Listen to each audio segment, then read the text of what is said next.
नमस्कार दोस्तों, कैसे हैं आप लोग। 14 सितंबर 2021 के daily the Hindu editorial discussion में आपका स्वागत है।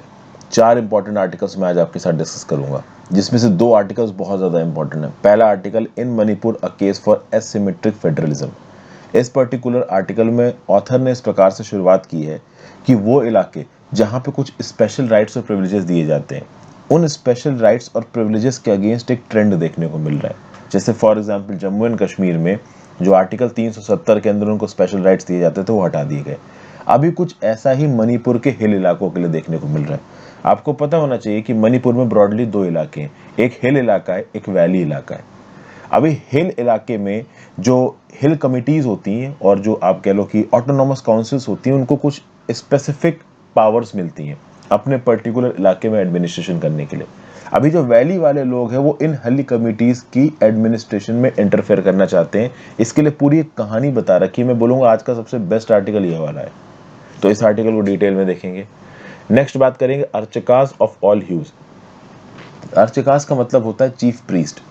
अभी तमिलनाडु के अंदर ये जो HRNCE एक्ट है, डिपार्टमेंट ऑफ ये जो Hindu religious and charitable endowments है ना, रिसेंटली इसने क्या किया कि 24 ट्रेंड अर्चकास को अपॉइंट किया। 14 अगस्त 2021 की न्यूज है। अब ये जो अर्चकास का अपॉइंटमेंट है, इसको लेके अक्सर कर कोर्ट्स में पिटीशन जाती रहती है। किस हद तक राज्य की सरकार के पास ये ताकत है कि वो मंदिरों के प्रीस्ट को अपॉइंट कर सकती हैं, इसको लेके सुप्रीम कोर्ट में भी बहुत बार पिटीशन गई है। तो किस हद तक ये सही है, किस हद तक सही नहीं है, सुप्रीम कोर्ट का क्या बोलना है, किस बेसिस पे तमिलनाडु की सरकार ने ये किया है, अगमास का क्या कंसेप्ट है, अर्चकास का क्या कंसेप्ट है, इन सब चीज़ों को यहाँ पे समझने की कोशिश करेंगे। तो एक ये वाला आर्टिकल देखेंगे। नेक्स्ट भाई, ये एक आर्टिकल है कोविड-19 की इंजुरी को लेके, किडनी इंजुरी को लेके। तो कोविड-19 का किडनीज पे क्या इम्पैक्ट पड़ रहा है, इसको मैंने डिस्कस नहीं किया। मैं कोशिश करूंगा मैं अलग से इसको डिस्कस करूं। स्कूल 17 महीने, अब स्कूल इतने दिन बाद खुल रहे हैं, उसके क्या आउटकम्स हैं वो तो देखिए हम काफ़ी डिस्कस कर रहे हैं। कोविड-19 का किडनी पे impact I will separate it in a different article, यहाँ पे डिस्कस नहीं कर रहा हूँ क्योंकि यहाँ पे कुछ और चीज़ें भी हैं। जैसे यूएस चाइना के जो रिलेशंस हैं वो काफ़ी ख़राब चल रहे हैं। तो इस पर्टिकुलर आर्टिकल में ऑथर बोल रहा है कि यूएस चाइना को बैठ के बातचीत करनी चाहिए, बट नहीं हो पाएगी क्योंकि कुछ बेसिक इश्यूज हैं इन दोनों कंट्रीज़ के बीच में, और उन बेसिक इश्यूज़ को लेके ये दोनों कंट्री अभी के लिए झगड़ेंगी। तो एक छोटा सा व्यू पॉइंट यहाँ दिया हुआ, इसको देखेंगे। एक आर्टिकल भी रिसेंटली ये है, एक्चुअली आज 2 आर्टिकल्स यूएस ओपन से रिलेटेड है। नोवाक जोकोविच यूएस ओपन के फाइनल में हार गए। जीता कौन है, तो डानिल मेदवेदेव रशिया के। तो ये जो नोवाक जोकोविच हारे हैं और दानिल मेदवेदेव जीते हैं, इनफैक्ट ये था कि भाई नोवाक जोकोविच जीत जाएंगे तो रॉजर फेडरर और राफेल नडाल को पीछे छोड़ देंगे। आज बेसिकली एडिटोरियल में 2 आर्टिकल टेनिस को लेके है, लेकिन मैं एक डिस्कस करूंगा आपसे ये वाला। तो थोड़ा टेनिस की जगत में क्या हो रहा है ये भी थोड़ा क्लियर हो जाएगा।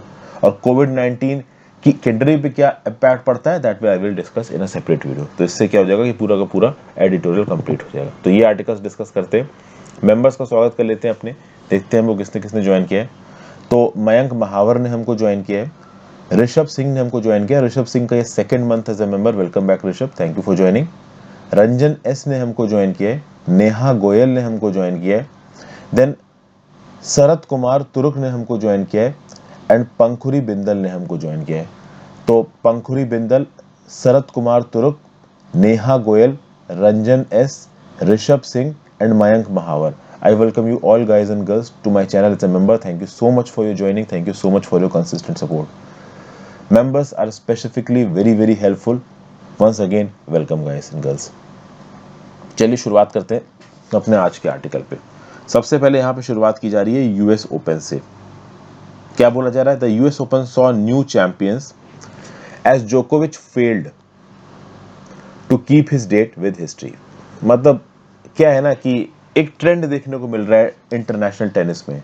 ट्रेंड ये है कि भाई जो नए प्लेयर्स है ना वो पुराने दिग्गजों को चैलेंज कर रहे हैं। एक्चुअली वुमेन्स जो लॉन टेनिस है ना, वुमेन लॉन टेनिस में जो नई प्लेयर्स आती हैं वो डेफिनेटली ज़्यादा जीतती हैं, लेकिन मेंस लॉन टेनिस में जो आपके मेंस प्लेयर हैं उनकी बादशाहत अभी भी कायम है। आप भी आज भी देखो तो ज़्यादातर जो टूर्नामेंट्स होते हैं वो रॉजर फेडरर, राफेल नडाल या नोवाक जोकोविच, इन्हीं में से कोई ना कोई जीतता है। तो क्या बताया जा रहा है यहाँ पे कि दिमित्री मेदवेदेव ने स्ट्रेट सेट्स में वर्ल्ड नंबर 1 नोवाक जोकोविच को यहाँ पे हरा दिया है। ओके और ये आप कह सकते हो कि one of the most eventful edition है यूएस ओपन का। अच्छा एक और बात दोस्तों, अगर वीडियो पे लाइक का बटन नहीं दबाया तो दबा दीजिए, वीडियो शेयर नहीं किए शेयर कर दीजिए, इंस्टाग्राम पे फॉलो कर लीजिए, टेलीग्राम ग्रुप ज्वाइन कर लीजिए, हर चीज़ का लिंक नीचे डिस्क्रिप्शन बॉक्स में दे रखा है। और अगर आप फर्स्ट टाइम है चैनल अब तक सब्सक्राइब नहीं किया है तो ज़रूर से सब्सक्राइब कर लें।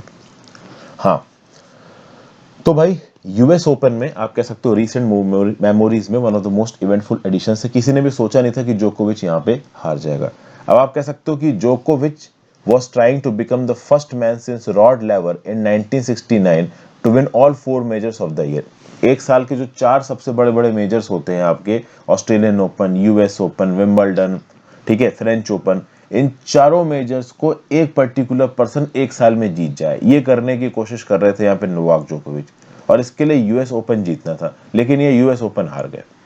ठीक है, कौन जीता? Daniel Medvedev. सबसे खास बात यह कि अगर ये पर्टिकुलर मेजर ये जीत जाते तो ये 21वां ग्रैंड स्लैम टाइटल होता आपका नोवाक जोकोविच का, और वो रॉजर फेडरर और राफेल नडाल को पीछे छोड़ देते। हालांकि वो आगे भी पीछे छोड़ सकते हैं, ऐसा कुछ नहीं है, बट कुल मिला के यहाँ पे मेदवेदेव के गेम की काफी तारीफ की जा रही है। मेदवेदेव ने जबरदस्त पावर और क्रिएटिविटी का आप कह सकते हो मुजाहरा किया। 25 साल के हैं मेदवेदेव, 32-33 साल के हो चुके हैं आपके ये नोवाक जोकोविच। तो डेफिनेटली स्किल मैटर करती है, बट एज बहुत हद तक मैटर करती है, क्योंकि क्या है ना कि जो लॉन टेनिस का गेम है ना, ये बहुत टायरिंग गेम है। ओके, बहुत हाईएस्ट लेवल ऑफ फिटनेस यहाँ पे चाहिए।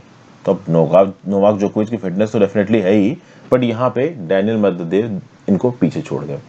फिर अगर मेदवेदेव की बात की जाए तो ये अनकन्वेंशनल काउंटर पेंचर हैं, ब्लिस्टरिंग इनकी सर्व है, और ओवरऑल इस रशियन ने मतलब आपके साथ वन ऑफ द ग्रेटेस्ट रिटर्नर्स को हरा दिया है। ग्रेटेस्ट रिटर्नर्स नोवाक जोकोविच को ही कहा जाता है। टेनिस के गेम में अब तक कितने भी अच्छे शॉट्स मारो, उसको वन ऑफ द बेस्ट रिटर्नर्स आज तक का बोला जाता है नोवाक जोकोविच को। ओके, और जब मैच खत्म हुआ तो यहाँ पे नोवाक जोकोविच बहुत बुरी तरीके से रोने लगे। फिजिकल और इमोशनल टॉल था, और वैसे भी न्यूयॉर्क की जो जनता है जहाँ पे यूएस ओपन का फॉलोअर होता है, वो प्लेयर्स को काफी टीज करती है, बट हाँ फिर भी नोवाक जोकोविच की तरह थोड़ा उन्होंने प्यार दिखाया, एंड में रोने लगे। नोवाक जोकोविच वैसे भी ऑन फील्ड काफी नौटंकी करने के लिए जाने जाते हैं। मैं ये नहीं कह रहा हूँ कि वो यहाँ रोने लगे तो नौटंकी कर रहे हैं, बट बाकी प्लेयर्स की मिमिक्री करना, इस प्रकार की बहुत चीजें नोवाक जोकोविच करते हुए नजर आते हैं। फिलहाल के लिए वो यहाँ पे हार गए हैं। ठीक है भाई, तो ऐसा लग रहा था कि नोवाक जोकोविच के लिए चीजें स्ट्रेट फॉरवर्ड थी, बट वो स्ट्रेट फॉरवर्ड उतनी थी नहीं। ठीक है, नडाल फेडरर यहाँ पे थे नहीं, तो जोकोविच का लग रहा था कि ये जीत जाएंगे। और 3 ऐसे प्लेयर्स हैं जिसको इससे पहले वो इस साल के ग्रैंड स्लैम में हराते हुए आ रहे हैं। एक है मैटियो बेरेटिनी, एक है अलेक्जेंडर ज़वेरेव, और एक थे मेदवेदेव। अब क्या मैटियो बेरेटिनी, अलेक्जेंडर ज़वेरेव और मेदवेदेव को पहले के जो ग्रैंड स्लैम टाइटल्स हैं उसके फाइनल में हराते हुए आ रहे थे। मैटियो बेरेटिनी को यूएस ओपन में हरा दिया नोवाक जोकोविच ने, अलेक्जेंडर ज़वेरेव को हरा दिया। अलेक्जेंडर ज़वेरेव वही हैं जो टोक्यो ओलंपिक्स में आप कह सकते हो जोकोविच को हराए थे। इनफैक्ट टोक्यो ओलंपिक्स का जो गोल्ड है टेनिस में वो अलेक्जेंडर ज़वेरेव के पास गया था, और नोवाक जोकोविच इनसे हार गए थे टोक्यो ओलंपिक्स में। तो अलेक्जेंडर ज़वेरेव को हरा दिया यूएस ओपन में नोवाक जोकोविच ने, मैटियो बेरेटिनी को हरा दिया, लेकिन मेदवेदेव को नहीं हरा पाए, और मेदवेदेव से यहाँ पे हार गया। तो मेंस टेनिस में जो बड़े दिग्गज हैं, जिसमें आप नडाल का और फेडरर का भी नाम लेते हो, तो ये नडाल और फेडरर ये दोनों को भी इस प्रकार की प्रॉब्लम आगे झेलनी पड़ सकती है, क्योंकि अभी भी इन्होंने रिटायरमेंट नहीं किया है। फेडरर अभी भी खेल रहा है, नडाल अभी भी खेल रहा है, आगे भी ये गेम्स खेलेंगे, तो इनके सामने चैलेंज आने वाला है यंग जनरेशन की तरफ से। और ऑब्वियस ही बात है, 24-25 साल के प्लेयर और कहाँ 34-35-36 साल के आपके फेडरर, नडाल और जोकोविच। मुश्किल होता है 34 साल के प्लेयर से 25 साल के प्लेयर को हरा पाना, क्योंकि फिजिकल पावर, स्किल्स, दौड़ना, रिफ्लेक्सेस, ये सब बहुत मायने रखते हैं टेनिस में। अगर वुमेन गेम की बात की जाए तो वुमेन गेम्स में एज कम एज वाले लोग ज्यादा जीत जाते हैं। जैसे फॉर एग्जांपल 18 साल की ब्रिटिश क्वालिफायर एमा रेडुकुनी, वो यहाँ पे यूएस ओपन जीत गई हैं। उन्होंने कैनेडियन टीनेजर लेला फर्नांडिस को हरा दिया। नाओमी ओसाका जैसे पहले ही बाहर हो गए थे चैंपियंस।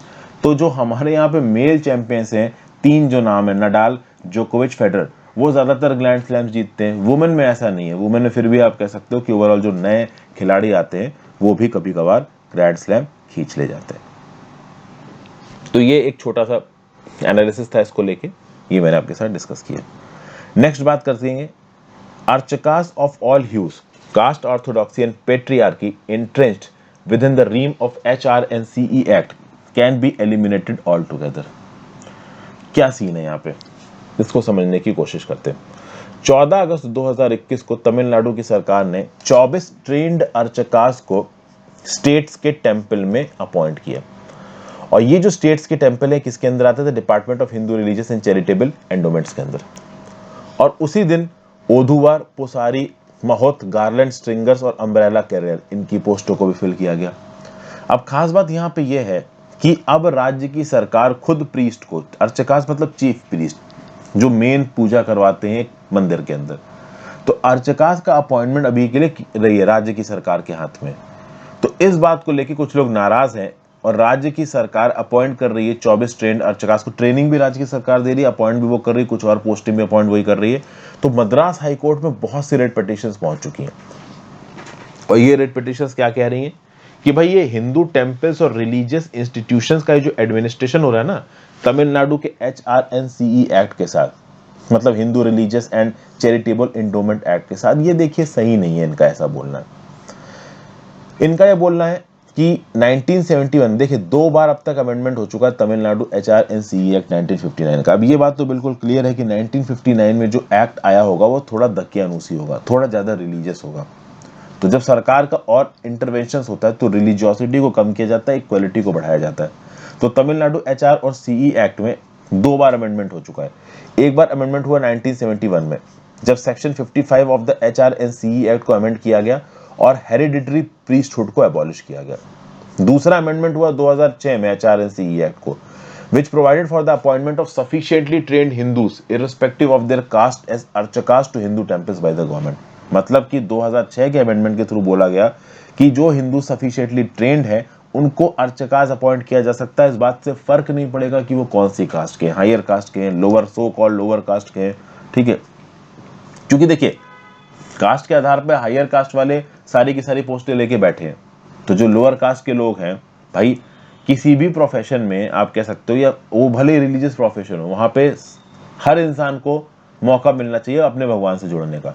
तो चीफ प्रीस्ट बनने के लिए हाई कास्ट का बंदा ही क्यों बनेगा चीफ प्रीस्ट, लो कास्ट का बंदा क्यों नहीं बनेगा? तो इसीलिए 2006 में अमेंडमेंट किया गया तमिलनाडु HR और CE एक्ट में। अब ये 2 अमेंडमेंट्स के अगेंस्ट बातें सुप्रीम कोर्ट में ऑलरेडी जा चुकी हैं और सुप्रीम कोर्ट बोल चुका है कि जो अमेंडेड तमिलनाडु HR और CE एक्ट है ये बिल्कुल सही है, हम कुछ नहीं कर सकते। मतलब 1971 का अमेंडमेंट और 2006 का amendment to the Tamil Nadu HRNCE act 1959, इसको सुप्रीम कोर्ट सही बोल चुका है। सुप्रीम कोर्ट ने बोला है हम इसको नहीं हटाएंगे। उसके बावजूद समय समय पे मद्रास हाई कोर्ट में और सुप्रीम हाई कोर्ट में पिटीशन जाती रहती हैं। 14 अगस्त 2021 को जो अपॉइंटमेंट्स हुए अर्चकास का, उसके अगेंस्ट में मद्रास हाई कोर्ट में पिटीशन जारी है। मतलब जुडिशरी अपना स्टैंड क्लियर कर चुकी है। सुप्रीम कोर्ट खुद बोल चुका है कि भाई अपॉइंटमेंट सरकार कर सकती है प्रीस्ट का, उसके बाद भी लोग पिटीशन लेके पहुंच रहे हैं। मतलब कहीं ना कहीं HR और CE एक्ट की आप कह सकते हो कि करेक्टनेस पे सवाल उठाया जा रहा है। अब करेक्टनेस पे क्यों सवाल उठाया जा रहा है? क्योंकि जो कुछ फैक्शंस हैं जिनकी बादशाहत पूजा वगैरह के काम में डिस्टर्ब हो गई है, वो चाहेंगे कि उनकी बादशाहत बनी रहे। और अब एक अलग तरीके से इस पर्टिकुलर मुद्दे को देखा जा रहा है। पिछले कुछ सालों में एक कैंपेन सा चलाया जा रहा है जिसमें यह बोला जा रहा है कि भाई टेम्पल्स को गवर्नमेंट के कचर से आप लिबरेट करो। मतलब टेम्पल एक रिलीजियस व्यू है और रिलीजियस डोमेन, और रिलीजियस डोमेन में सरकार का इंटरफेरेंस नहीं होना चाहिए। अब जो लोग ऐसा बोल रहे हैं कि सरकार का इंटरफेरेंस नहीं होना चाहिए टेम्पल्स के मैनेजमेंट में, तो अलग अलग पॉलिटिकल पार्टी से गुहार लगा रहे हैं। तो तमिलनाडु के अंदर ये इलेक्शन मुद्दा है, तो इस इलेक्शन मुद्दे को पकड़ने के लिए बीजेपी की मैनिफेस्टो जो था तमिलनाडु असेंबली इलेक्शन 2021 का, it included a proposal to hand over administration of Hindu temples to separate board consisting of Hindu scholars and saints. तो बीजेपी ने बोला कि भाई अगर हम ताकत में आते हैं तमिलनाडु के अंदर तो हम एक सेपरेट बोर्ड बनाएंगे और इस सेपरेट बोर्ड में हिंदू स्कॉलर्स और सेंट्स होंगे और हिंदू टेम्पल्स का एडमिनिस्ट्रेशन कैसे होगा, वहां पे अर्चकास कैसे अपॉइंट होंगे, बाकी लोग कैसे अपॉइंट होंगे, वो ये बोर्ड देखेगा, सरकार नहीं देखेगी। ऐसा बीजेपी पार्टी ने अपने मैनिफेस्टो में बोल दिया। DMK का मैनिफेस्टो क्लियर है कि नहीं भाई टेम्पल मैनेजमेंट सरकारी देखेगी, हर कास्ट के लोग को यहाँ पे अपॉइंट किया जाएगा। अब सबसे खास बात यहाँ पे यह है कि इस HR और CE एक्ट की वैलिडिटी को लेकर पहले काफी बहस हो चुकी है। In Sheshamal versus Union of India 1972, the Supreme Court observed that the amendment to the HR and CE Act abolishing hereditary priesthood does not mean that government intended to bring about any change in rituals and ceremonies. Hereditary priesthood मतलब कि पिताजी पुजारी थे तो बेटा भी पुजारी है, तो इस प्रकार के नियम कानून को हटा दिया गया फ्रॉम द HRNCE एक्ट 1972 में। अब जब इसको हटाया गया और सुप्रीम कोर्ट में बातें गई, 1971 में अमेंडमेंट हुआ, अभी मैंने आपको बताया, उसके अमेंडमेंट के अगेंस्ट 1972 में सुप्रीम कोर्ट में केस चला गया। सुप्रीम कोर्ट ने बोला कि देखिए, हेरेडिटरी प्रीस्टहुड हटाने का मतलब ये नहीं है कि आप अपने हिंदू कस्टम्स नहीं कर सकते, आप अपने रिचुअल्स नहीं कर सकते, आप अपने सेरेमनीज नहीं कर सकते, बट प्रीस्ट आपका चीफ प्रीस्ट का बेटा नहीं होगा। मतलब वो हो सकता है पर जरूरी नहीं कि वो होगा। तो कुल मिला के मंदिर में पूजा कैसे होगी, ओवरऑल आपकी जो रिलीजियस भावना है उसके साथ कोई खेल खिलवाड़ नहीं हो रहा। हम बस ये बोल रहे हैं इस 1971 वाले अमेंडमेंट में कि ये जो ट्रेडिशन चला आ रहा है कि प्रीस्ट का बेटा प्रीस्ट होगा, वो नहीं चल पाएगा, हेरिडिटरी प्रीस्टहुड नहीं हो पाएगा। मतलब सरकार यहाँ पे थोड़ा बहुत प्रीस्ट अपॉइंट करने की ताकत देने की कोशिश कर रही थी, क्योंकि क्या था कि कुछ फैमिलीज ओवरऑल इस पूरे के पूरे टेम्पल के जो चीफ प्रीस्ट वाला काम था उसमें डोमिनेट कर रही थी, और ये बाकी लोगों को पसंद नहीं आ रहा था।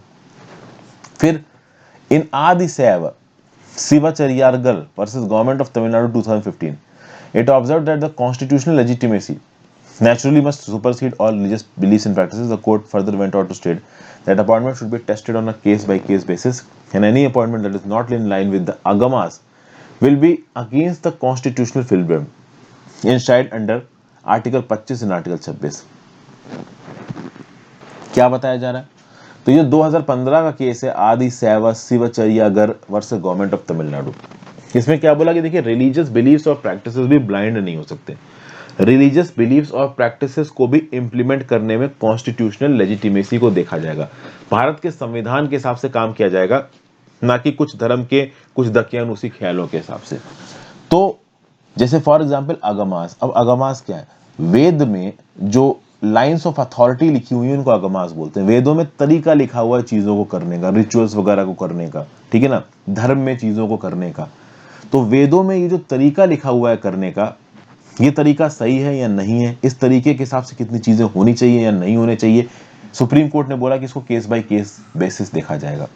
और कोई भी अपॉइंटमेंट अगर टेम्पल के मैनेजमेंट के लिए किया जाता है राज्य की सरकार पे, तो उसको केस बाय केस हम लोग देख सकते हैं, और आर्टिकल 25 और आर्टिकल 26 के हिसाब से चीजें की जाएंगी। तो ब्लाइंडली हम लोग अगमास को फॉलो नहीं कर सकते हैं। सुप्रीम कोर्ट एक लाइन में ये बोल रहा है, सुप्रीम कोर्ट बोल रहा है कि ठीक है भाई, आपके अगमास की हम बात सुनेंगे, it is your religious text, we honour it, लेकिन सब कुछ अगमास के हिसाब से ब्लाइंडली नहीं होगा। अगमास के साथ, रिलीजियस बिलीफ्स और प्रैक्टिसेस के साथ कॉन्स्टिट्यूशनल लेजिटिमेसी को भी देखना जरूरी है, ऐसा सुप्रीम कोर्ट ने कब बोला? 2015 में। चूंकि बहुत सारी पेटिशंस आ रही थी और ये सारी की सारी पेटिशंस ये बोल रही थी कि गवर्नमेंट का इंटरफेरेंस हो रहा है, गवर्नमेंट अगमास के हिसाब से अपॉइंटमेंट नहीं कर रही है, हमारे रिलीजियस मैटर्स में इंटरफेयर कर रही है। तो अगमास का वॉयलेशन हो रहा है या नहीं हो रहा है, कॉन्स्टिट्यूशनल लेजिटिमेसी है या नहीं है, आर्टिकल 25-26 कहीं वायलेट तो नहीं हो रहा है, इसको केस बाय केस बेसिस पे देखा जाएगा, ऐसा सुप्रीम कोर्ट ने बोला है।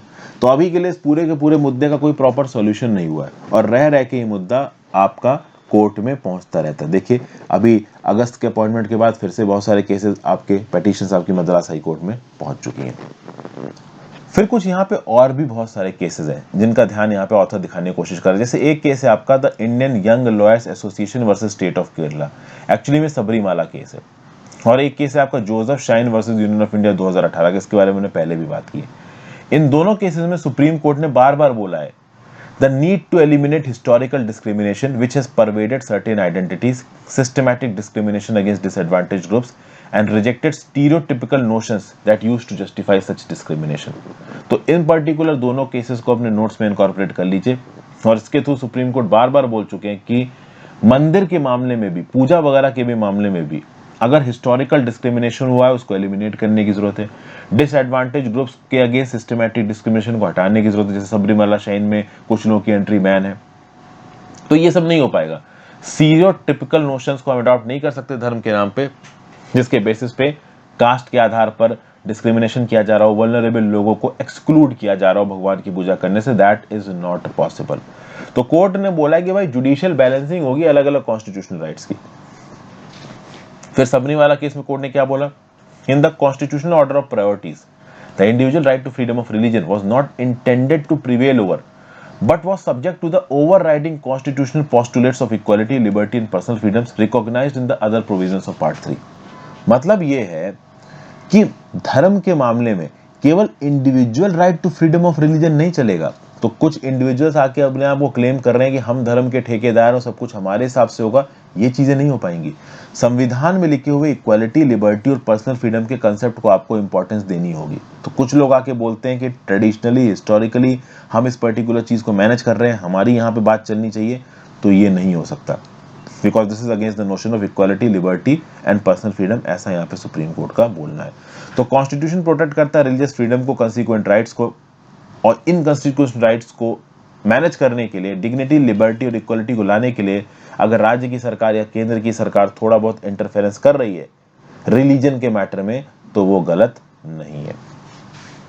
ठीक है, तो ये सब बातें यहां पे बताई गई। तो आज की डेट में जो कॉन्स्टिट्यूशनल कोर्ट्स हैं वो काफी कुछ कर चुके हैं रिलीजन के मुद्दे में।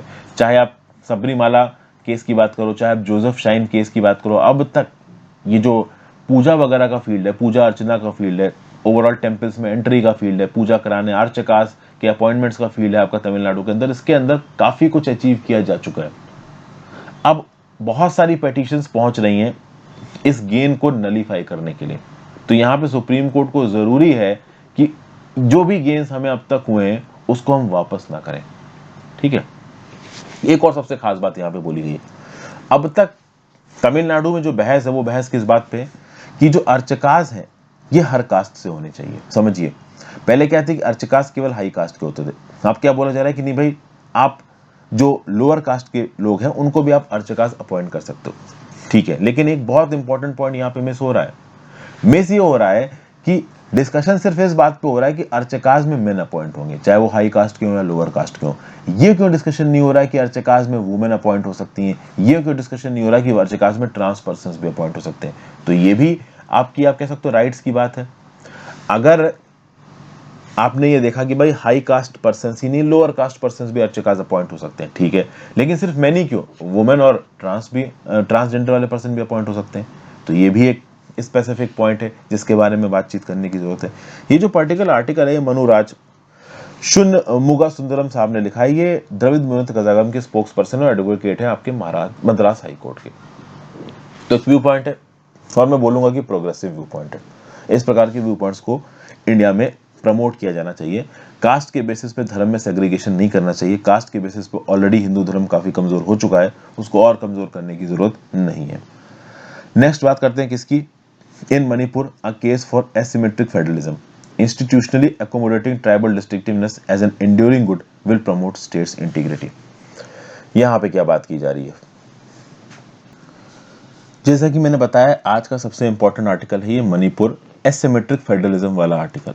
अब क्या बताया जा रहा है, as a normative idea and institutional arrangement which supports the recognition and provision of an expensive self rule for territorially considered minority groups, asymmetric federation has recently received bad press in India. मतलब कहने का मतलब ये है कि भाई asymmetric federalism, तो हमारे देश में कुछ पर्टिकुलर इलाकों को अंडर आर्टिकल 370 और अंडर आर्टिकल 371 कुछ स्पेशल प्रिविलेजेस मिले। जैसे अंडर आर्टिकल 370 के अंदर जेडीके को मिला था, खत्म कर दिया गया। आर्टिकल 371 ए की बात करिए तो नागालैंड, आर्टिकल 371 सी की बात करिए तो मणिपुर। तो अभी जो कॉन्स्टिट्यूशनल पावर ऑफ नागाज है उसको भी कम करने की कोशिश की जा रही है, ऐसा ऑथर बोल रहा है माइंडेड। फिर मणिपुर हिल एरियाज कमेटी की जो ताकत है under article 371 C over tribal identity, culture development and local administration, इसको भी यहाँ पे ब्लॉक करने की कोशिश की जा रही है। कुल मिला के आर्टिकल 371 सी के अंदर मणिपुर के हिल एरिया कमेटी की जो ताकत है, इसको रोकने के कंटेक्स्ट में यह पर्टिकुलर आर्टिकल लिखा गया। ठीक है, फिर यहाँ पे इनका लॉजिक क्या है, लॉजिक ये है, और बहुत सारे देश में लोग ये लॉजिक देते हैं कि जो डिस्टिंक्टिव कॉन्स्टिट्यूशनल स्टेटस होता है ना किसी भी टेरिटोरियली कंसंट्रेटेड माइनॉरिटीज को, तो जैसे नागालैंड के इलाके में नागाज रह रहे हैं, मणिपुर के इलाके में मणिपुरीज रह रहे हैं। अच्छा, मणिपुरी में भी दो इलाके हैं, मैंने आपको बता दिया, हिल एरिया और वैली इलाका। तो जो हिल इलाके में जो लोग रह रहे हैं उनका अपना एक डिस्टिंक्ट कॉन्स्टिट्यूशनल स्टेटस है, उनको अपने खुद के कुछ राइट्स मिले हुए, कुछ प्रिविलेजेस मिले हुए। अब प्रॉब्लम ये है कि ये जो एक्स्ट्रा राइट्स और प्रिविलेजेस किसी पर्टिकुलर लोकल इलाके के लोगों को दिए जाते हैं, वो नेशनलिस्टिक टेंडेंसीज को कम कर देते हैं, वो स्टेट के इंटरनल इंटीग्रेशन को रोक देते हैं। समझ गए बात को, ये सब बातें बताई जा रही है। लॉन्ग टर्म में डेवलपमेंट और पीस को वो काफी नुकसान पहुंचाते हैं। क्योंकि आप देखोगे, और कुछ हद तक देखिए ये बात सही भी है, किसी एक पर्टिकुलर लोकलाइज्ड जगह पे अगर ताकत को कंसंट्रेट कर दिया जाएगा तो फिर वो अपनी ताकत कभी छोड़ने की कोशिश ही नहीं करेंगे, वो तो हमेशा उस चीज को जस्टिफाई करेंगे कि हम अलग हैं, हमें अलग रखो, और कल्चरल होमोजेनिटी यहाँ पे मिस हो जाएगी।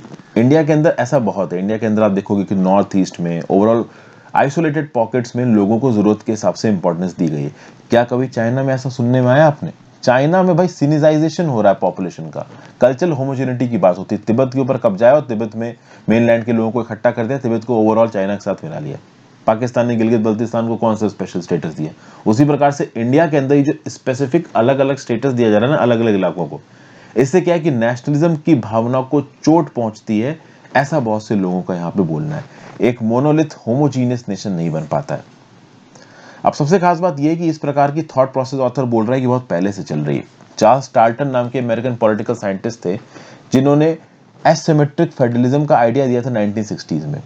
इनका बोलना है कि इस पर्टिकुलर आइडिया में डीस्टेबलाइजिंग पोटेंशियल, अगर प्रॉपर तरीके से उसको इंप्लीमेंट ना किया जाए तो डीस्टेबलाइज कर देगा चीजों को। आज के नागा इशू को आप देख सकते हो, नागालैंड का इशू इतना फ्रैक्शियस हो चुका है कि नेशनल इंटीग्रेशन करवा पाना वहां पे मुश्किल हो रहा है। हालांकि हो जाएगा बट प्रॉब्लम हो रही है। तो इस प्रकार के एसिमेट्रिक फेडरलिज्म के चलते बहुत सारे यूरोपियन कम्युनिस्ट देश टूट के अलग कंट्रीज बन गए। तो ये सब चीजें यहाँ पे बताई जा रही हैं, ठीक है। तो सबसे खास बात यह है कि एसिमेट्रिक फेडरलिज्म क्या करता है, पॉलिटिकल इंस्टेबिलिटी लेके आता है और स्टेट्स को ब्रेक करता है। जैसे फॉर एग्जांपल मणिपुर के अंदर जो वैली के लोग हैं वो हिल के लोगों की जो बादशाहत है या हिल के लोगों की जो प्रिविलेजेस हैं उसके अगेंस्ट बात करते हैं। इनफैक्ट जब हमारे कॉन्स्टिट्यूएंट असेंबली में संविधान बन रहा था तो इन डिबेट्स के दौरान भी स्पेशल प्रिविलेजेस के अगेंस्ट बात की थी बहुत सारे लोगों ने। बहुत सारे लोगों का ये बोलना था, देखिए कुछ तो दकियानूसी थॉट प्रोसेस थे कि अब देश बढ़ चुका है, हिंदूज को अपना खुद का देश मिल चुका है, तो अब हमारे देश के अंदर एक सिमेट्री है, ठीक है, तो एसिमेट्रिक कॉन्स्टिट्यूशनल प्रोविजंस की जरूरत नहीं है। लेकिन आप देखोगे तो बहुत सारे ऐसे भी थॉट प्रोसेस थे, जैसे फॉर एग्जांपल हमारे बाबा साहब अंबेडकर साहब, उनका क्या बोलना था कि नहीं भाई हमें लोकलाइज लेवल पे लोगों को इंपॉर्टेंस देनी पड़ेगी, नॉर्थ ईस्ट जैसे इलाकों में हम लोग सब कुछ होमोजेनाइज नहीं कर सकते। सबसे खास बात यहां पे यह है कि एक ऑटोनॉमस डिस्ट्रिक्ट काउंसिल का आइडिया दिया गया कॉन्स्टिट्यूएंट असेंबली में गोपीनाथ बोरदोलोई कमेटी के द्वारा। गोपीनाथ बोरदोलोई कमेटी एक सब कमेटी थी कॉन्स्टिट्यूएंट असेंबली की। इन्होंने क्या बोला गोपीनाथ बोरदोलोई साहब ने कि जो मेजोरिटेरियन स्टैंड पॉइंट है कि एक होमोजेनियस हिंदू नेशन है इंडिया और यहाँ पे सबके बराबर के राइट्स होंगे, किसी को अलग राइट देने की जरूरत नहीं, ये बिल्कुल गलत है। गोपीनाथ बोरदोलोई साहब ने बोला कि भाई नॉर्थ ईस्ट में जो ट्राइबल लोग हैं उनके अपना जिंदगी जीने का खुद का तरीका है, उनका अपना कल्चर है, अपना वे ऑफ लाइफ है, अपनी आइडेंटिटी है, और उस आइडेंटिटी को प्रोटेक्ट करने के लिए ऑटोनॉमस डिस्ट्रिक्ट काउंसिल लाई जानी चाहिए और हमारे संविधान में लाई भी गई है।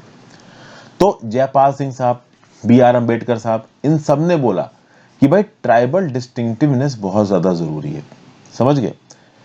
हमें इंस्टीट्यूशनली वो लोग जो हमेशा से सेग्रीगेट रहे हैं, वो लोग जिनकी कल्चरल आइडेंटिटी थोड़ी यूनिक है, उनको इंक्लूड करने की जरूरत है। हम उनको सेपरेट, मतलब आप कह सकते हो उनको एक बड़ी होमोजीनियस मेजॉरिटी का छोटा सा हिस्सा बना दे, ऐसा नहीं चल पाएगा।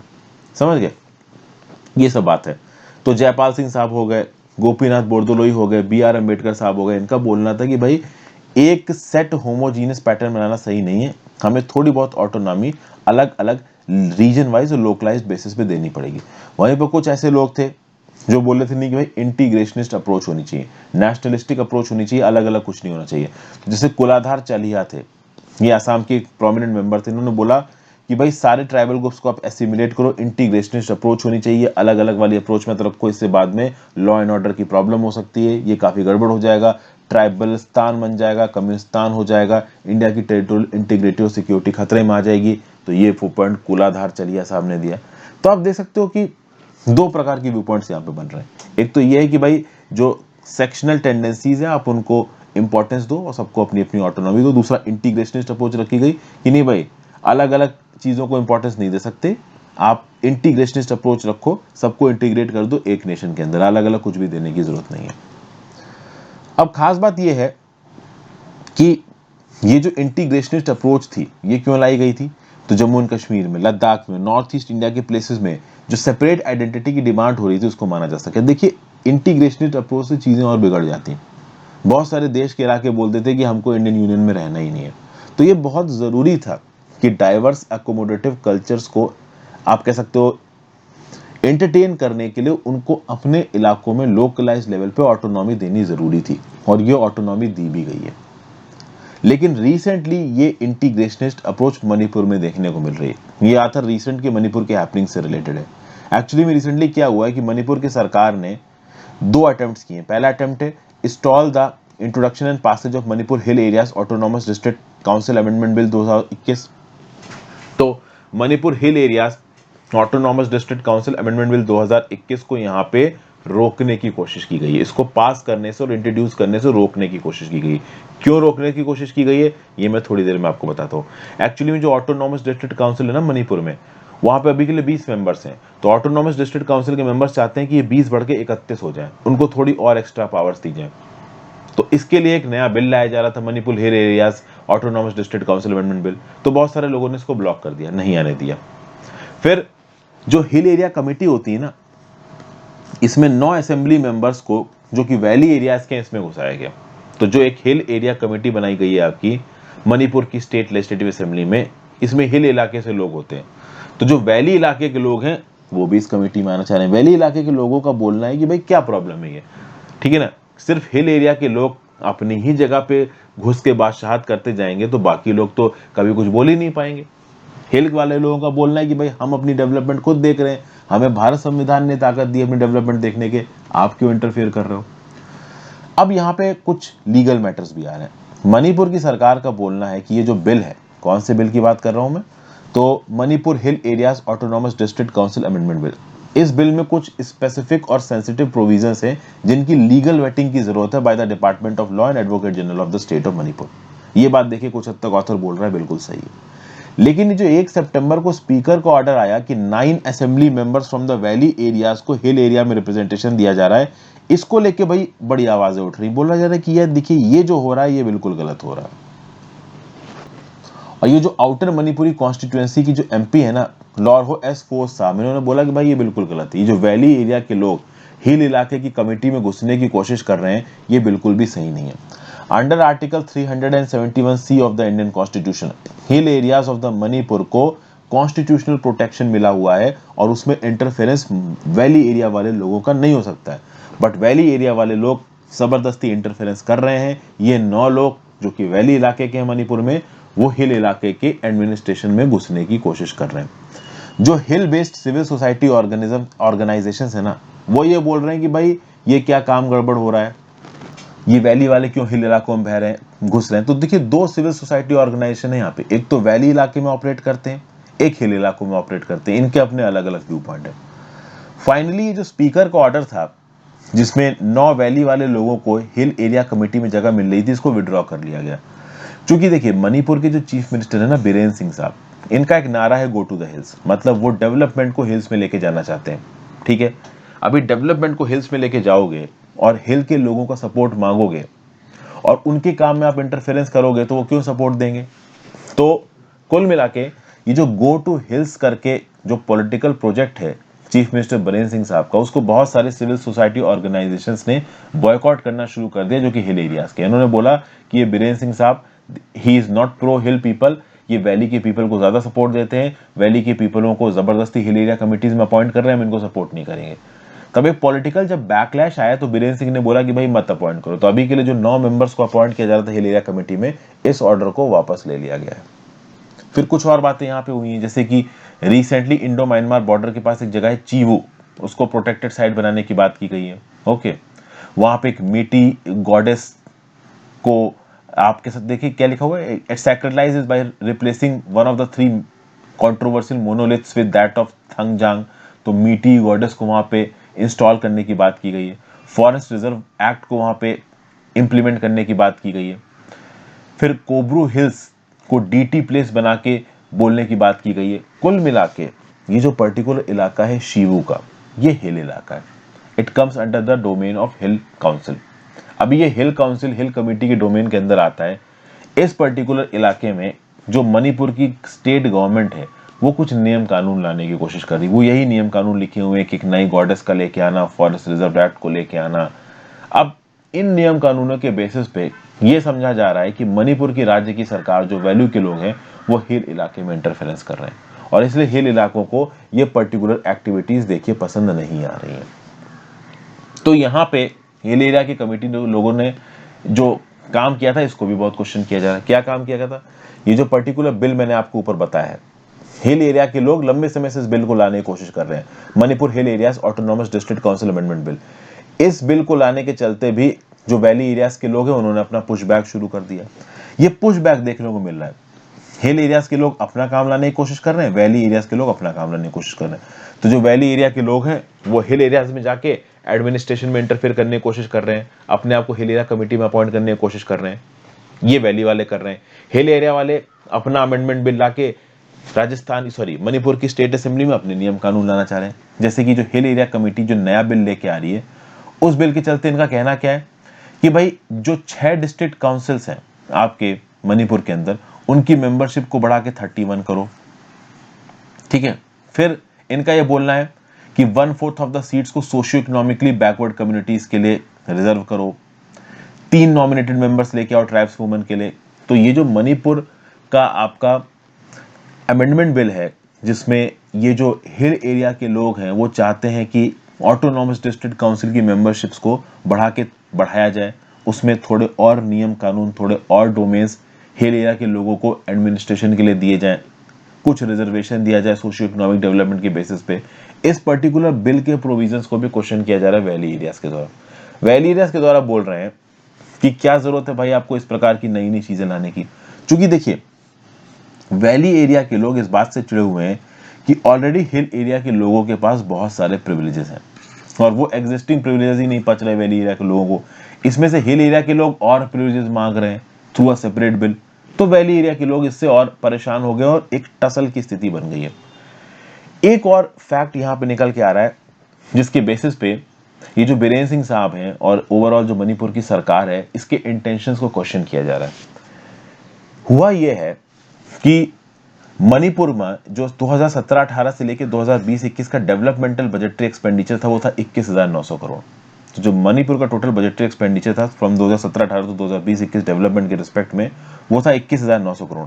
अभी इस 21,900 करोड़ में 21,900 करोड़ में केवल 419 करोड़ हिल एरियाज को अपॉइंट किया गया।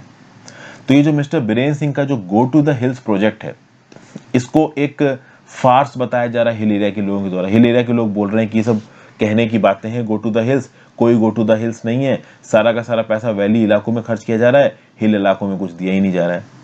और समझिए जो वैली इलाके के लोग हैं वो क्या सोचेंगे कि भाई हिल इलाके के लोगों को पैसा दे दोगे, उस पैसे से वो लोग डेवलपमेंट करेंगे और डेवलपमेंट करने के बाद अपनी पोजीशन को और स्ट्रांग करेंगे, कभी ईल्ड करेंगे ही नहीं, कभी वो पूरे स्टेट के साथ मर्ज होंगे ही नहीं, कभी एक होमोजेनिटी स्टेट के अंदर आ ही नहीं पाएगी। हिल एरियाज के लोग हमेशा अपने आप को सेग्रीगेटेड दिखाने की कोशिश करेंगे, ये स्टेट इंटीग्रेशन के लिए अच्छा नहीं है, नेशनल इंटीग्रेशन के लिए अच्छा नहीं है। तो सब अपने अपने प्रकार के यहाँ पे व्यू पॉइंट दे रहे हैं। अब आप मुझे नीचे कमेंट बॉक्स में बताओ आपका क्या हिसाब है यहाँ पे, मतलब आप क्या सोचते हो हिल एरियाज को किस हद तक ऑटोनॉमी माननी चाहिए। जब भी किसी पर्टिकुलर पोस्ट, जैसे कि फॉर एग्जांपल आर्टिकल 370 की बात कर लो, अब आर्टिकल 370 के बेसिस पे जम्मू एंड कश्मीर ने अपने आप को स्पेशल स्टेटस बोल दिया और स्पेशल स्टेटस छोड़ने को राजी नहीं, जब तक छीना नहीं गया तब तक उन्होंने छोड़ा नहीं गया। तो देश में जहां जहां पे भी स्पेशल स्टेटस दिया जाता है किसी भी चीज को लेके, क्या सच में वो स्पेशल स्टेटस हमारी नेशनल इंटीग्रेशन को वॉयलेट करता है? क्या सच में वो स्पेशल स्टेटस फ्रैक्शनलिज्म को लेके आता है, फिक्शनल टेंडेंसीज लेके आता है, फैक्शनल टेंडेंसीज कि भाई हम अलग हैं। जैसे फॉर एग्जांपल किसी पर्टिकुलर इलाके को एक प्रिविलेज दे दिया गया तो वो इलाका हमेशा ये बोलेगा कि भाई हम अलग हैं, हम दूसरे के साथ नहीं मिलेंगे, क्योंकि उनको अलग होने में फायदा है। तो क्या ये जो अलग अलग आर्टिकल्स हैं, जैसे आर्टिकल 371A, क्या 371C, जिसमें रीजनलिज्म और लोकल आइडेंटिटी के हिसाब से बहुत सारी ऑटोनॉमी दी गई है, क्या इस प्रकार की चीजों को इंडिया में नहीं देना चाहिए कल्चरल होमोजेनिटी को और नेशनलिज्म को बढ़ाने के लिए? आप अपने व्यू पॉइंट मुझे नीचे कमेंट बॉक्स में बताइए विद प्रॉपर फैक्ट्स। अगर आप बताना चाहते हैं तो मैं जरूर सुनना चाहूंगा। और फिर फाइनली आर्टिकल जो हमारा लास्ट है, इस पे आ जाते हैं। Talking एमिड conflict, China and US must engage each other without expecting quick results on all issues. क्या बात की जा रही है? तो भैया जो दो दुनिया की सबसे बड़ी ताकत है यूएसए और चाइना, इनके बीच में जो रिलेशनशिप है पिछले 5 सालों में काफी खराब रहे हैं। इसकी शुरुआत हुई थी ट्रंप एडमिनिस्ट्रेशन से, जब ट्रंप एडमिनिस्ट्रेशन ने एक ट्रेड वॉर छेड़ दिया था चाइना के अगेंस्ट। अब जब ट्रंप चले गए हैं और जो बाइडन आ गए हैं, उसके बाद भी हालात कुछ खास हुए नहीं है। वॉशिंगटन और बीजिंग के टॉप ऑफिसर्स अलास्का में मिले, फिर तियानजिन में मिले, एक दूसरे के ऊपर इल्जाम लगाते गए, किसी भी प्रकार का कोई फाइनल आप कह सकते हो रिजल्ट यहाँ पे निकल के नहीं आ पाया। यूएस प्रेसिडेंट जो बाइडन ने जी जिनपिंग के साथ बात भी करने की कोशिश की, लेकिन इस जी जिनपिंग के साथ बातचीत करने में भी कुछ खास नहीं निकला है। मिस्टर बाइडन का बोलना है कि हम नहीं चाहते हैं कि हमारा जो कंपटीशन है वो कॉन्फ्लिक्ट में बदल जाए। मिस्टर जी जिनपिंग का बोलना है कि हमने तो कुछ किया ही नहीं है, आपकी तरफ से प्रॉब्लम शुरू हुई, आप अपनी तरफ से प्रॉब्लम को सॉल्व करिए। ये जो यूएस की पॉलिसी है चाइना के ऊपर, ये गलत है, आप ट्रेड वॉर छेड़ रहे हो, आप हमारे ह्यूमन राइट्स के एब्यूजर्स को दुनिया भर में सामने दिखाने की कोशिश कर रहे हो, ये सब मत करो, रिश्ते अच्छे हो जाएंगे। बाइडेन एडमिनिस्ट्रेशन एक और बात को लेकर चाइना के साथ कोऑपरेट करना चाहता है। एक्चुअली में अफगानिस्तान के डिजास्टर्स एग्जिट के बाद बाइडेन चाहते हैं कि चाइना के साथ वो कोऑपरेट करें। अफगानिस्तान में जो यूएस की हार हुई है, इसको चाइना की स्टेट मीडिया में सेलिब्रेट किया गया। बाइडेन एक और हेड पे चाइना का सपोर्ट चाहते हैं और वो है क्लाइमेट चेंज, क्योंकि बाइडेन के लिए क्लाइमेट चेंज एक प्रायोरिटी बन चुका है और डोनाल्ड ट्रंप को कोई फर्क नहीं पड़ता था क्लाइमेट चेंज से। लेकिन at the same point of time Biden Xinjiang, Hong Kong, Taiwan, South China Sea, इस प्रकार के इलाके को लेके जबरदस्ती चाइना को कटघरे में खींच रहे हैं और चाइना ये चाहता नहीं है। चाइना ने साफ साफ ये बोल दिया कि आप पहले थॉर्नी इशू को सॉर्ट आउट करो, तब हम बाकी चीजों के ऊपर बातचीत करेंगे।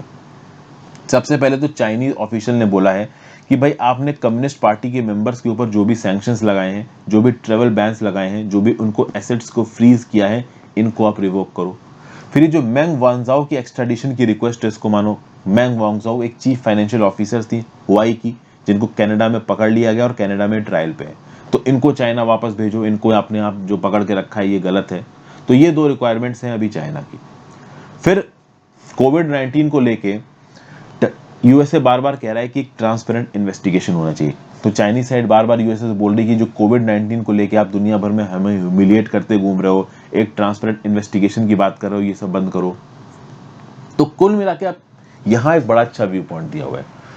चाइनीज फॉरेन मिनिस्टर ने बोला है कि यूएस क्लाइमेट चेंज में एक रेगिस्तान में ओएसिस ढूंढ रहा है, and oasis surrounded by desert. Oasis होता है ना कि देखिए क्या होता है, रेगिस्तान बिल्कुल गर्म मरुस्थलीय इलाका और बीच में कभी कभी पानी की एक जगह मिल जाती है। तो यूएस का, ये चाइना का बोलना है कि यूएस जिस प्रकार से हमारे साथ डीलिंग कर रहा है, वो डेजर्ट के अंदर क्या कर रहे हैं, एक ओएसिस ढूंढ रहे हैं पानी का सोर्स। अब देखिए यूएस यहाँ पे चाइना की प्री कंडीशंस को मानने वाला नहीं है। सबसे खास बात जो यहाँ पे फॉरेन पॉलिसी की है वो ये है, चाइना का क्या बोलना है, चाइना का बोलना है कि यूएस हमारे ऊपर प्रेशर डाल रहा है और eight the same point of time US चाहता है कि चाइना से दोस्ती भी बने रहे। ये दोनों चीजें साथ में नहीं हो पाएंगी। मतलब चाइना यूएसए को ये बोल रहा है कि आपने हमारे साथ ट्रेड वॉर छेड़ दिया, आप हमारे ऊपर ह्यूमन राइट्स एब्यूजेस के इल्जाम लगा रहे हो, ओवरऑल हमारी कंपनीज और हमारे ऑफिशियल्स के अगेंस्ट सैंक्शंस लगा रहे हो, और उसके बाद चाहते हो कि हमारे आपके बीच में दोस्ती भी बनी रहे, हमारे आपके बीच में लिमिटेड ट्रेड भी होता रहे। तो ये कैसे होगा? मतलब चाइना यूएस से बोल रहा है कि दोस्ती करो तो पूरी करो, ठीक है ना, आधी अधूरी दोस्ती मत करो। कुछ जगहों पे हमारे पीछे पड़े हो और कुछ जगहों पे फिर कह रहे हो कि हम दोस्ती कर लें, ये नहीं हो पाएगा। अब सोचिए चाइना यहाँ पे कितनी हाइपोक्रेसी दिखा रहा है। जब इंडिया के साथ एलएसी का बवाल हुआ, तब चाइना इंडिया के इलाकों में इंक्रोच कर गया, उनको कब्जा करके बैठ गया और बोल रहा है कि ट्रेड और डेवलपमेंट करते रहो। मतलब ट्रेड करते रहो और हम तुम्हारे बॉर्डर के इलाके में घुस के मिलिट्री एक्शन करेंगे, दोनों साइमल्टेनियस चलने दो। हमारे एक्सटर्नल अफेयर्स मिनिस्टर जयशंकर साहब और हमारे प्रधानमंत्री मोदी जी साफ साफ इस बात को बोल चुके हैं कि देखिए, आप बॉर्डर पे अगर टेंशंस लेके आएंगे तो रिश्ते नॉर्मल नहीं रह सकते। लेकिन चाइना वहां पे बोल रहा है कि ठीक है, ट्रेड तो इंडिया और चाइना का चल ही रहा है ना, बॉर्डर पे जो हो रहा है हम निपटेंगे। तो वहां पे चाइना बोल रहा है कि ठीक है, बॉर्डर पे जो हो रहा है हम निपटेंगे, ट्रेड चलने दो। और यहाँ पे चाइना यूएस से बोल रहा है कि भाई या तो दोस्ती करो तो पूरी करो, पूरी दोस्ती नहीं कर रहे हो तो आधी अधूरी दोस्ती नहीं हो पाएगी। मतलब कितनी हाइपोक्रेसी है। इंडिया के अगेंस्ट अग्रेशन करके बोलता है कि हाँ भाई आपसे ट्रेड करना चाहते हैं, इकोनॉमिक रिश्तों को खराब मत करो। ये चाइना का ऑफिशियल स्टैंस है। और जब यूएस की बात आती है तो यूएस बोलता है कि चलो भाई हम कंपटीशन भी करते हैं और एक दूसरे के साथ कोऑपरेशन भी करते हैं। तो वहां पे चाइना बोल रहा है नहीं भाई, कंपटीशन कोऑपरेशन नहीं हो पाएगा, आप हमारी ह्यूमन राइट्स एब्यूसेस के अगेंस्ट मत बोलो, हमें कोविड-19 की इंक्वायरी में मत घसीटो, तब हम आपके साथ कोऑपरेट करेंगे। तो यहाँ पे बात ताकतवर होने की, यूएस यहाँ पे ताकतवर है, इसलिए चाइना को थोड़ा झुकना पड़ रहा है। और इंडिया चाइना के सामने उतना ताकतवर नहीं है, इसलिए चाइना जबरदस्ती इंडिया के ऊपर अपने विल को इंपोज करने की कोशिश कर रहा है। This is definitely and clearly a hypocrisy by China. तो ये एक छोटा सा एनालिसिस मैंने आपके साथ डिस्कस किया। मुझे अच्छा लगा कि शायद आप मतलब एक्सपेक्ट करता हूँ कि आपको अच्छा लगा होगा ये आर्टिकल। आप अपने व्यू पॉइंट नीचे कमेंट बॉक्स में दे सकते हैं। ज़्यादा से ज़्यादा लोगों के साथ वीडियो शेयर करें, हो सके तो ज्वाइन बटन दबाएं, उससे काफ़ी मदद मिलती है। इंस्टाग्राम पे फॉलो कर लीजिए, टेलीग्राम ग्रुप ज्वाइन कर लीजिए, हर चीज़ का लिंक आपको नीचे डिस्क्रिप्शन बॉक्स में मिल जाएगा। लाइक किए बिना मत जाइएगा वीडियो को।